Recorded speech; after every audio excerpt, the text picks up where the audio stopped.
Salut les amis, bienvenue dans cette nouvelle vidéo. Je viens vous donner quelques nouvelles après notre retour du camping. On est rentré il y a 4 jours, 5 jours, on est combien? Le 30, on est rentré le 25, oh, ça fait 5 jours déjà qu'on est rentré. Bon, on a retrouvé le bus après 3 semaines, d'ailleurs bus qui est un petit peu en bordel, hein, j'avoue. En fait, à chaque fois je veux attendre de ranger le bus avant de tourner une vidéo, puis je me dis, vous savez quoi, c'est pas grave, on est dans le vrai, voilà. Donc, c'est le bordel. Il faut que je range un peu. On était en train de ranger, mais il fait tellement chaud que là, je pense qu'on va partir à la plage. Donc, je vous prends juste avant d'aller à la plage pour vous montrer 2-3 trucs que je vais vous montrer. En fait, je voulais vous faire un retour du bus après 3 semaines tout seul, en plein soleil. Il y a eu quelques dégâts. Pas grand-chose. Franchement, rien à voir avec Bubule après 3 mois au Mexique. Hein. Mais voilà, quand même, la chaleur a quelques conséquences. Je pense par exemple à la toute première chose qui est juste là, devant moi, c'est notre station météo. Alors, si j'arrive à la retrouver, normalement, elle est comme ça. Voilà, normalement, on a un joli cercle noir qui s'est décollé. Et ça, je m'en étais rendu compte sur la caméra de surveillance. Je regardais depuis le camping et je voyais un cercle noir par terre, je comprenais pas. Et tout d'un coup, voilà, mes yeux se sont dirigés vers notre station météo. Et en fait, avec la chaleur, la colle s'est ramollie et la vitre est tombée. Et maintenant, à force de remettre et de retomber, la colle est totalement sèche, donc ça ne tient plus, il faut que je remette de la colle. On a eu quoi d'autre comme dégâts? Bon, après, c'est pas grand chose, mais il y a ça. Au niveau des moustiquaires, voilà, les scratchs, donc ils se collent à l'extérieur, ont commencé à se détacher, donc là, ça colle plus du tout, la colle est sèche. Idem de ce côté, ça se décolle. Et alors, au niveau des portes, n'en parlons même pas. Tout mon système ici, voilà, c'est ouvert, quoi. C'est open space, les moustiques qui rentrent comme à la maison. Ça tient plus du tout. Je suis un peu deg, j'avais passé du temps à les poser, ces moustiquaires. Et j'ai toujours eu de toute façon, j'ai toujours des mauvaises expériences avec les scratchs. Hein. Je vous en avais parlé pour la chambre, la moustiquaire qu'on a mis tout autour de la chambre, qui ne tient pas au plafond avec les scratchs. Donc c'est la même chose, hein, tout simplement. On a aussi, dans la salle de bain, on avait acheté des beaux porte-manteaux, comme ça, pour mettre les serviettes, donc qui se ventousent en fait. Derrière c'est une ventouse et ensuite par dessus on va venir visser le système avec le porte-manteau. Les trois ont tenu 1 mois, franchement sans broncher. Et un jour, quand on est rentré, hein, ils n'étaient pas encore tombés, quand on est rentré il y en a un qui est tombé, le lendemain le deuxième est tombé et le surlendemain le troisième est tombé. Donc à 1 jour d'intervalle les 3 sont tombés et impossible, enfin en fait je les remets, mais ils tiennent 1 heure et ils retombent. Je sais pas pourquoi, comme si les ventouses étaient séchées peut-être. Alors j'ai essayé de les nettoyer, j'ai essayé de les mouiller, j'ai essayé de poser sur une surface humide, de nettoyer la surface. Bref, j'ai tout essayé, ça tient pas. Et en fait, je me dis, ces porte-manteaux, en vrai, ils vont rester là. C'est pas comme si je voulais les mettre temporairement. Avec la ventouse, c'était pratique, il y avait rien à faire, mais je pense que je vais juste mettre de la colle sur la ventouse et au moins ça bougera plus. Voilà. Et bon, je vous épargne les 150 000 toiles d'araignée que j'avais partout dans les coins, dans les escaliers, partout. Franchement, même quand je circulais au milieu du bus, il y avait des fils, juste un fil de toile qui faisait tout le long que je voyais pas à chaque fois que je me prenais dessus. Donc tout ça, c'est nettoyé. Et je crois que c'est tout. Bon, l'eau qui était bouillante. Hein. Ah oui, bah l'eau, voilà. L'eau aussi qui était chaude. Je voulais vider mes cuves, complètement les vider avant de partir et j'ai oublié. Du coup, en fait, avec la chaleur, l'eau dans les cuves, je pense qu'elle a tourné parce que déjà, elle avait une odeur. Et en plus, par exemple, en ouvrant le robinet de la salle de bain, l'eau, elle a coulé jaune. Pas longtemps, hein, genre 2 secondes. Mais bon, c'était un jaune un peu boueux, dégueu, quoi. Donc voilà, c'est l'eau qui avait tourné, mais pas étonnant. Il a dû faire 40 pendant 3 semaines tous les jours dans le bus. Et oui, en parlant de salle de bain, le dernier point, c'est ça. Notre douche, qui a complètement rendu l'âme, en fait. Ici, on avait ça là-haut qui se mettait là-dedans. Voilà. La douche pluie qui en fait s'est complètement cassée. Normalement là-dedans il y avait une tige métallique qui allait se rentrer à l'intérieur. Et on le voit là d'ailleurs, elle s'est cassée, complètement cassée. Là on a de la rouille en bas, enfin voilà. Cette douche qu'on a achetée il y a 1 an et qu'on a posée il y a moins d'1 an. Hein. Je l'avais posée... Moi aussi, je l'ai peut-être posé il y a 1 an. Mais bon, niveau utilisation, on s'en sert depuis mai. On est en... Non, depuis mars. On est en début août. Donc mars, avril, mai, juin, juillet, août, ça fait 6 mois. 6 mois qu'on l'utilise, elle est déjà complètement morte. Et en vrai, c'était pas de la bonne qualité. On avait acheté ça à Brico Dépôt. C'était une vente flash. On l'a payé 90 €. Donc clairement, pour une douche comme ça, 90 €, on s'est dit génial, c'est vraiment pas cher. C'est peut-être pas la qualité de fou, on va faire attention. Mais bon, même en faisant attention, en fait, voilà, elle s'est complètement dégradée. Bon, vous avez vu aussi, elle est très calcaire. Ça, j'avoue, c'est un autre point d'ailleurs dont je vous parlerai dans cette vidéo. Au niveau de la gestion de l'eau. Je viens de voir, j'ai la chemise ouverte. À l'aise, hein, comme à la maison. Ouais, au niveau de la gestion de l'eau, parce que l'eau est extrêmement calcaire, donc on va poser des filtres en entrée de cuve pour ne plus avoir, pour gérer le calcaire. Ça, je vous en parlerai. Et aussi un projet, alors je ne sais pas si on le fera dans cette vidéo, mais en tout cas, je vous en parlerai. On aimerait poser un groupe de filtres à osmose inverse au niveau de notre robinet. Donc ici, à côté de notre robinet principal, pour avoir de l'eau potable. Donc l'eau des cuves, pour rendre l'eau des cuves potable. Voilà. Bon. Ben, ça fait déjà pas mal de retours. Voilà, nous sommes le 30 demain, c'est l'anniversaire d'Alison. Là, on va à la plage. Demain, on fête l'anniversaire tranquille. Et de toute façon, je vous reprends d'ici 1 ou 2 jours pour parler voilà, de tout ça et de ce que je veux faire pour nos cuves d'eau. Et peut-être d'autres sujets. Au final, de toute façon, j'ai pas de sujet précis. Je tourne au fur et à mesure. Voilà, voilà. Bon, petite pause. Je vais faire un truc un peu plus détendant. Je sais pas si vous vous souvenez, qu'avec Alison, on avait installé ce tableau. C'était, je sais même plus quand est-ce que c'était il y a plusieurs mois qu'on l'avait acheté. J'avais lancé les paris. À votre avis, pendant combien de temps on va garder les photos démo? J'avais lancé le pari sur Instagram. Je sais pas si on avait parlé sur YouTube. Et ouais, grosso modo, je crois que la moyenne des réponses, c'était 1 an. Ah ben voilà, ça fera pas 1 an. Ça fera un peu moins. Ça fera quoi, 6 mois. Mais là, ça y est, bon, on s'est décidé, on a réuni toutes nos photos et on va pouvoir les imprimer. Si je dis pas de bêtises, il y en a 24, donc il y en a 12 à la verticale et 12 à l'horizontale. Ce petit tableau qu'on avait acheté chez Action, qui est vachement bien, enfin, en tout cas, il est vraiment joli. Et voilà, on a toutes nos photos, donc c'est parti, on va les imprimer. Mais j'ai éteint le ventilateur, comme ça vous m'entendez mieux. Et puis du coup, Alison et Liam crèvent de chaud, mais vous m'entendez mieux. Bon, on va imprimer nos photos du coup avec notre imprimante Agfa Photo. Et pour être tout à fait honnête, et si Agfa Photo ne nous avait pas envoyé cette imprimante pour photo, je pense qu'on serait reparti sur 6 mois de plus sans imprimer nos photos. En fait, on ne trouve jamais le temps de les imprimer. Donc c'était en attente, et puis finalement on a reçu cette imprimante, donc ça tombe à pic. Donc c'est la Realpix Moment. Du coup pour nous, elle est parfaite, vu que dans le bus, voilà, on n'a pas non plus une place de ouf. Donc elle prend pas beaucoup de place. Là. Voilà, franchement elle est toute petite, elle prend pas de place. Elle fonctionne avec le téléphone, donc on a les photos directement sur le smartphone. On a une application et on va imprimer directement avec en Bluetooth. Elle se branche au 220, donc j'ai ma petite prise là en dessous.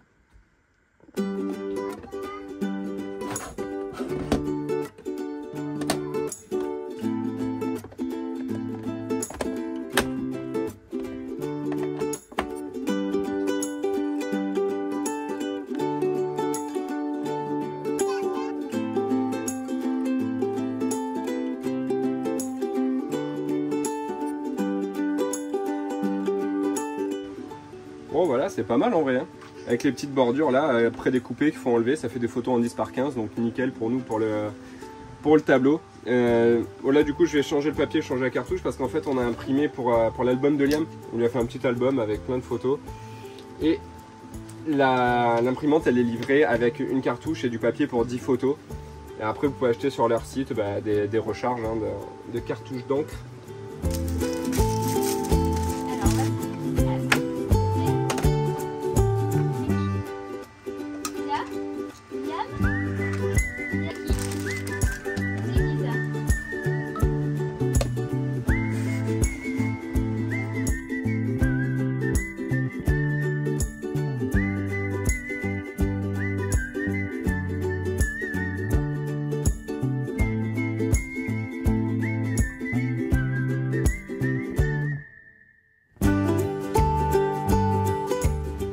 Bon voilà, j'attends que les dernières photos sortent. Franchement c'est pas mal. Ça nous sort des photos de 10x15, donc ça c'est parfait pour notre tableau. Et écoutez, elle est bien, la qualité est chouette. Et juste un tout petit reproche qu'on pourrait faire à la limite, c'est au niveau de l'application. Je trouve qu'il manque 2-3 trucs dans l'application, elle pourrait être mieux. Mais bon, on en est quand même content. Nous, en tout cas, elle est compacte, elle va bien nous servir pendant, pendant notre voyage. Quand on va la mettre dans un petit coin, je pense, et je vais la mettre en fixe. Et puis régulièrement, chaque fois qu'on rentrera de nos petites randonnées ou quoi, j'imprimerai 2-3 photos. Enfin voilà, si vous voulez, je vous mets un code promo dans la description. Vous pouvez aller jeter un coup d'œil sur le site. Et si vous êtes intéressé, utilisez notre code promo. Bon, bah, dès que c'est fini, on remplit le tableau et je vous montre ça.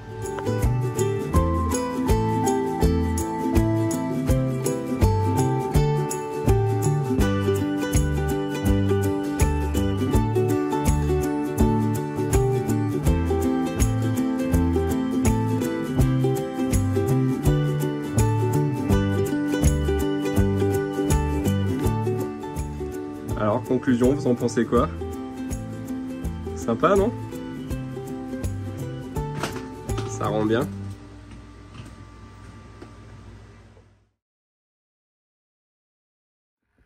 Bon, nouvelle journée. Du coup, hier, on a fait anniversaire d'Ayson. On est parti à la plage. C'était sympa. On s'est fait un petit resto le soir avec son père et son frère. Et aujourd'hui, Ayson vient de partir faire les courses. Et moi, je vais me lancer dans une tâche pas si compliquée en vrai. C'est que je vais démonter la douche.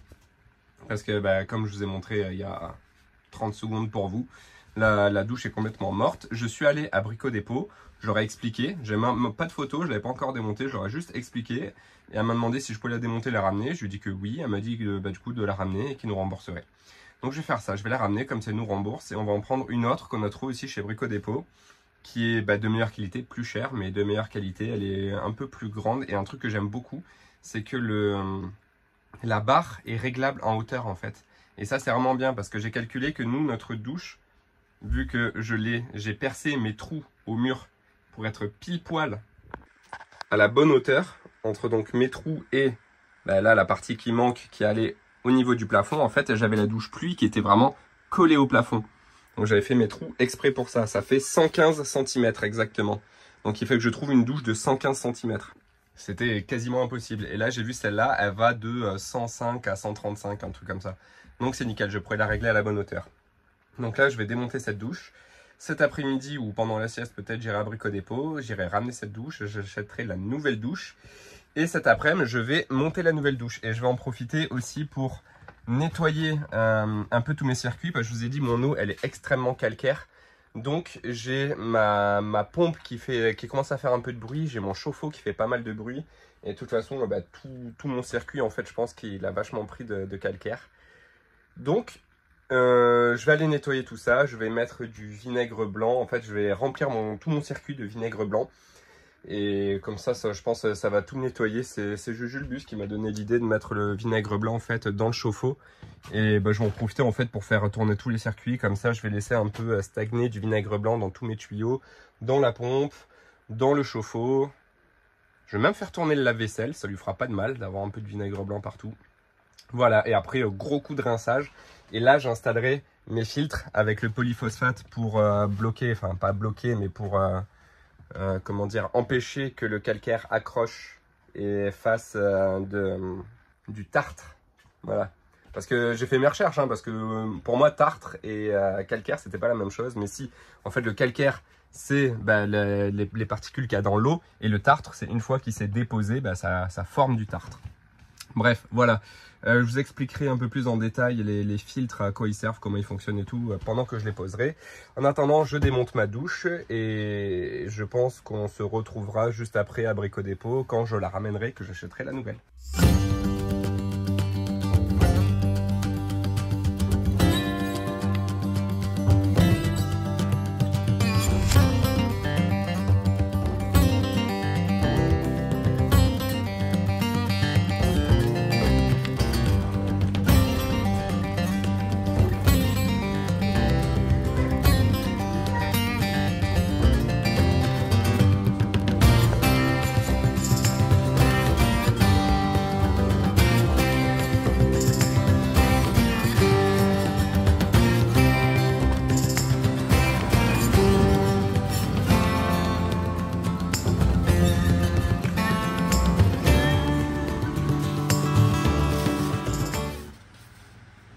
Contente de cette nouvelle douche?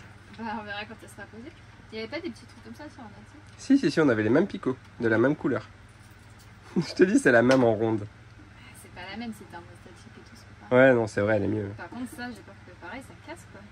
Non, cette partie-là, on avait la même aussi. C'était assez solide. Par contre, la tête de douche, elle est vachement plus grande que celle qu'on avait. Non. Elle est plus grosse que ta tête? Non, elle était grosse. Hein. Ouais, ok. Vas-y, coupe mon cœur, coupe. Ouais. Il y avait la même protection sur l'ancienne. Ah bon? Ouais. Truc en tissu. Je les avais gardés d'ailleurs, mais en fait, ça sert à rien. Ah, je me fais escalader. Ah, tu veux passer? Vas-y, passe. Aïe. En tout cas, c'est déjà. Quand moi, ce que j'aimais bien dans l'autre. On peut pas le tourner là? Mais Non. si, on peut. Non. Mais si, Non. faut forcer un peu. Ah oui. Ça se voit que c'est articulé. Je sais pas trop se forcer. Bah tant mieux, au moins il se tourne pas tout seul. Ouais. Et il y a quoi là-dedans? Non, l'autre boîte. C'est très lourd. Ah oui, bah c'est le mitigeur. Yam, il marche déjà sur la douche. Bah, regarde là, de là. Allez, allez, au boulot.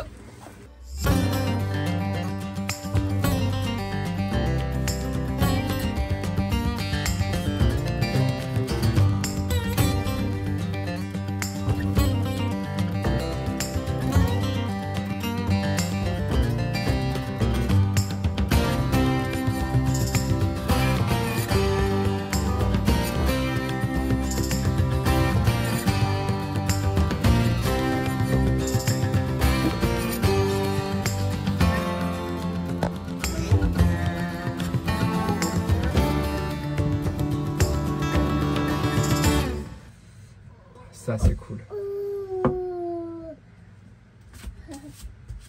Bah écoute, ça va faire bas quand même. Ouais, comme l'autre, non? Sinon regarde. Il faut mettre le truc déjà. Là on peut être légèrement plus haut quoi, mais bon t'es obligé de te doucher là. Je sais pas, tu faisais comment avant? Tiens, mon cœur. On va essayer comme ça déjà. C'est pas pareil qu'avant? J'ai l'impression que c'est plus bas. En vrai, ça me fait chier d'utiliser la douche après on n'a pas encore les filtres. Ah. Regarde la douche si elle s'allume. Oh, t'as entendu? Ben voilà. Bon c'est parti, je vais installer les filtres. Du coup hier j'ai utilisé la douche, bah elle est cool, elle est chouette. J'ai pas encore utilisé le mode pluie, j'ai utilisé que le mode normal quoi, avec le pommeau de douche. Parce que j'étais pressé, Liam devait vite aller au lit. Mais je trouve ça super stressant, comme elle est toute neuve, elle est toute belle et j'ai pas envie de la crader avec du calcaire. Donc juste après cette douchée, j'ai pris un chiffon microfibre, je l'ai bichonné, j'ai tout bien frotté. Enfin bon, je vais pas m'amuser à faire ça à chaque fois, clairement. Donc je vais poser mes filtres aujourd'hui, au moins ça sera fait. Grosso modo, ça se présente comme ça. J'ai acheté un porte-filtre. Donc là, il y a les deux, bah, je vais l'ouvrir, c'est pas plus simple. Hop. Voilà, deux vases où dedans on va aller mettre les filtres et j'ai acheté les filtres à part qui sont comme ça. Lui c'est mon filtre à sédiments, du coup en fait l'eau elle va passer à travers et tous les petits sédiments vont se retrouver bloqués dedans jusqu'à 25 microns. Et le plus intéressant c'est celui-là, c'est le filtre polyphosphate.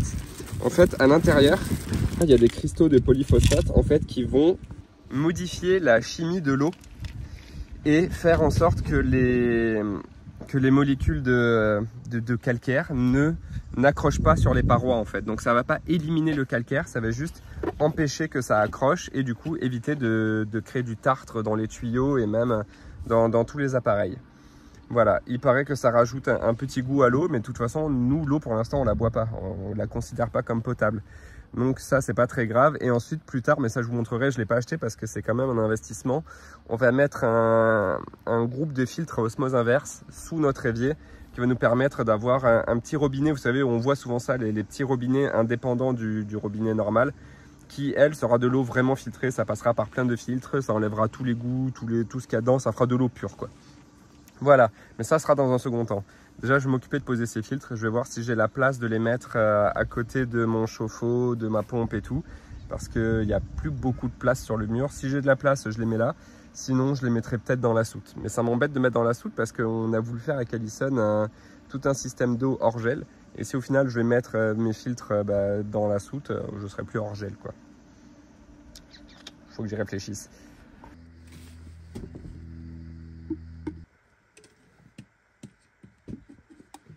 Ensuite, je vais aller mettre ça par-dessus pour le fixer au mur. Mais sauf qu'avant, il me manque en fait mes embouts. Là, il faut que je mette un embout. Ici, je remplis par tuyau d'arrosage. J'ai mon tuyau d'arrosage qui est dehors en fait. J'ai pris ça parce que c'est le plus commun, on va dire, pour pouvoir se brancher à n'importe quel tuyau. J'ai un adaptateur un peu spécial au bout. Donc là, je voudrais aller pouvoir mettre mon tuyau d'arrosage là-dedans. Et pareil, ressortir en tuyau d'arrosage jusque là-bas où j'ai ma sortie, enfin mon entrée dans les cuves. Voilà. Donc, ça c'est du 20-27. Donc il me faut un truc 20-27, direction tuyau d'arrosage. Bref, un truc qui ressemble à ça, quoi. Voilà. Et il me faut pareil de l'autre côté. Donc finalement, j'ai trouvé la place où je vais mettre les filtres. Le petit recoin là.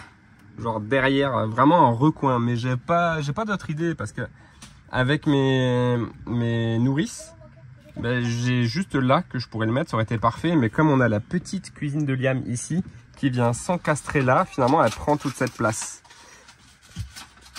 Bref, du coup, je vais un peu galérer. Je vais faire à bout de bras. Mais au moins, voilà, il aura son petit recoin. Je le mets quand même suffisamment en hauteur pour pouvoir aller dévisser mes conteneurs de filtres. Je sais plus comment ça s'appelle, les pots, quoi. Et pouvoir aller changer quand il y aura besoin. Je crève de chaud, ça se voit, j'ai une sale tête. Mais voilà, je vais pas filmer la mise en place. Je vous fais pas de petit timelapse pour la simple et bonne raison que j'ai perdu, enfin j'ai cassé plutôt, la fixation de téléphone de mon trépied.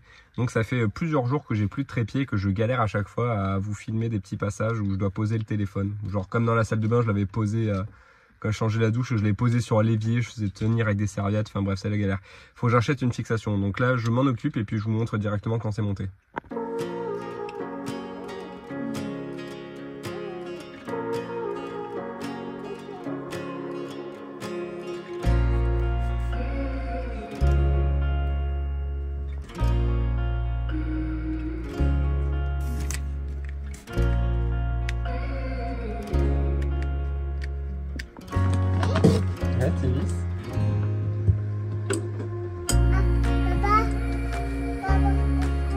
Merci.